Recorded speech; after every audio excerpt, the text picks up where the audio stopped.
je t'ai laissé dans ça. C'était là avec moi et je repasse à Dieu.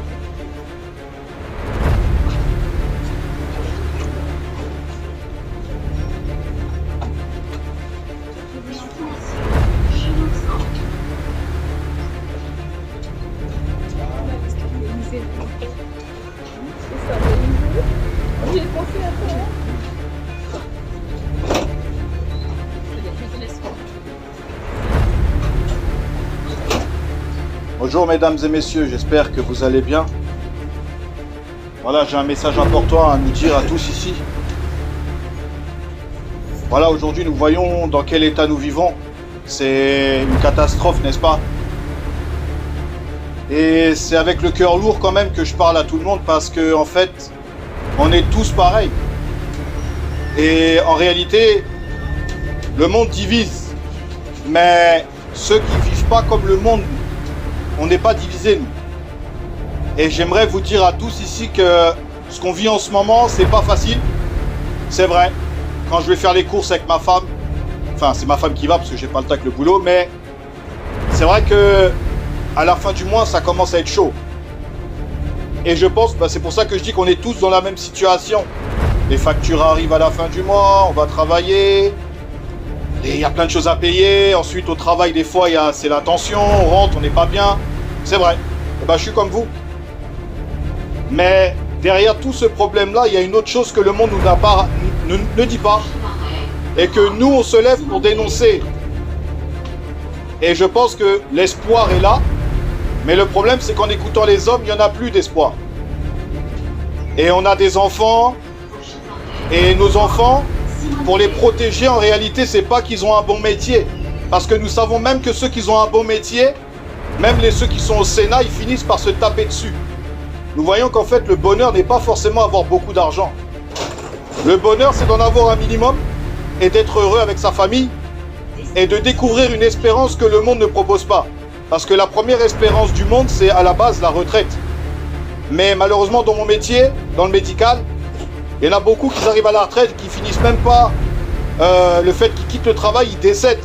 Donc en fait, on voit que l'espérance des hommes, que le monde nous a conditionnés comme ça, nous voyons qu'à la fin, au final, il n'y a pas d'espérance. C'est la mort. Et moi, dans ma vie personnelle, j'ai découvert une histoire magnifique.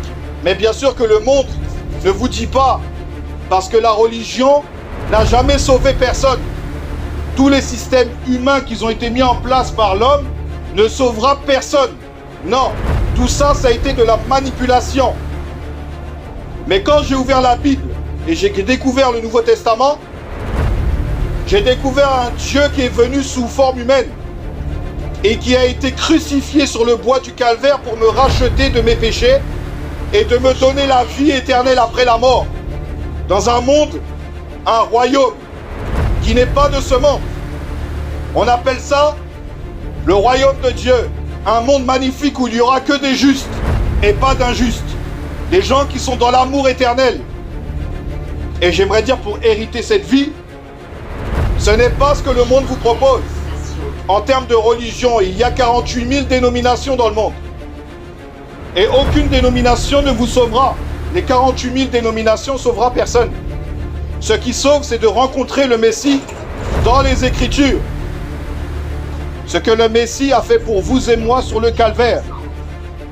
Eh oui, nous sommes quoi, nous? Nous sommes des pécheurs. Et c'est comme ça qu'on s'approche de Dieu. Ne venons pas dans une condition orgueilleuse, de bling-bling. Ça sert à rien. Dieu veut sauver les hommes. Il veut les sauver à travers celui qui a envoyé son Fils unique, Jésus-Christ de Nazareth. Mais ça, très peu veulent comprendre ça. Très peu veulent aller dans des endroits qu'on appelle la religion pour être sauvés. Non, l'homme ne sera jamais sauvé par la religion. Il sera sauvé que s'il se repent de ses péchés et du mal qu'il pratique. Et bien sûr, de sa rébellion contre le Créateur. Parce que l'homme, dans son cœur, il est rebelle. Il rejette ce que je dis, vrai ou faux.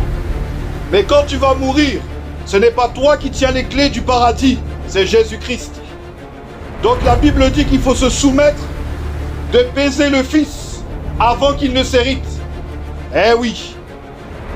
La position de baiser le Fils, c'est quoi? C'est se soumettre au Fils de Dieu. Eh oui. Combien sont soumis au Fils? Combien sont soumis à Jésus-Christ plutôt que le Vatican? Les gens ont des enfants et les emmènent dans les sectes pour faire baptiser leurs enfants. Déjà, pour commencer, on ne baptise pas des enfants déjà. Déjà, ça n'existe pas.